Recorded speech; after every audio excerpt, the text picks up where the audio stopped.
Welcome back to the Caregiver Minute, where every weekday family and professional caregivers gather to refine their skills, gain inspiration, and prepare to serve. There's a big difference between tactics and strategies, and we talk quite a bit about tactics here on the Caregiver Minute.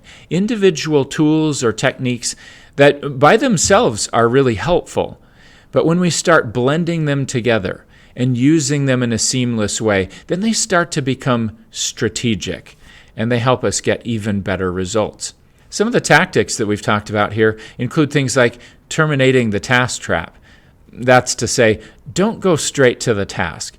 The first responsibility that we have in every interaction is to make a meaningful connection with the other person. We also talk about improvising and being in the moment. It's theatrical. We're on stage in a perpetual improv act. And so we have to take whatever people bring to the stage and play off of that and not contradict that. We also need to understand how people might be seeing the world. We need to know something about their life history and what the past looked like, because that tells us a lot about how they're interpreting the current context and how they see themselves. Some of you will recognize those as 3 of the vital 5 pillars, overarching principles the good dementia care technique derives from. But what does it look like when we start putting those things together? I want to give you an example of how these tactics become very strategic.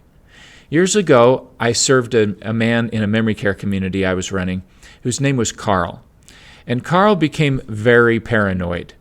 Now, Carl, earlier in life, had emigrated from Switzerland to the United States, became a U.S. citizen, and during World War II, he was one of the few people granted top secret clearance in the aerospace industry. He was very proud of his top secret clearance. But when he lived in our memory care and he became really paranoid, he thought some of the staff were agents of foreign governments and that they were spying on him. He became paranoid that when he read in the newspaper that there were coded messages in that paper telling him that people were watching him and that his every move was being monitored. That led to some really challenging times, like the day that the staff called me and said, "Eric, Carl doesn't want to let us help with anything. He thinks that we're working for a foreign government, and he's afraid of us." So I walked over. I had a shirt and tie on, so I looked like the guy in charge, and I was able to walk up to Carl and say, "Carl, oh, it's so good to see you. It's me, Eric. I'm from the home office." And he'd say, "Oh, yeah, good to see you." And I said, "Now, you're the only other person here with top secret clearance. So I've come with a special message from the high command. We're aware that you sense you're being watched, and we need you to make a full report. Would you mind filling out your observations of what people have been saying and doing on this form?" Now, I did that because I needed him to stay busy and engaged with something. So I literally gave him a clipboard, and he sat there, and he couldn't even write very well anymore. But he spent an hour scribbling out things that constituted his observations. It allowed him to feel heard and understood. And an hour later, at shift change, I introduced him to the new staff members that we had brought on, who also had top secret clearance, and they were there to assist him.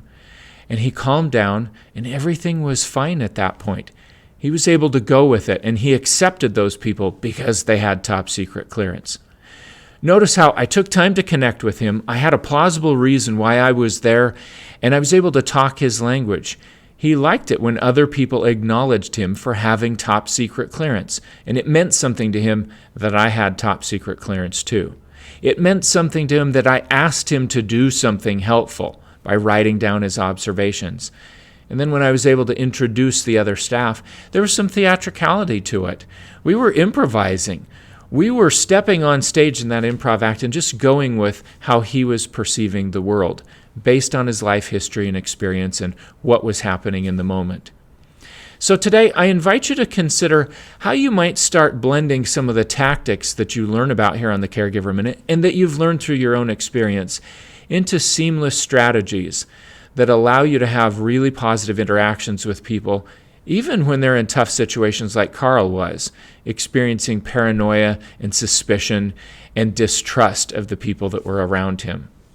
I hope that's helpful to you and the people you serve, and I look forward to seeing you again soon for another episode of the Caregiver Minute.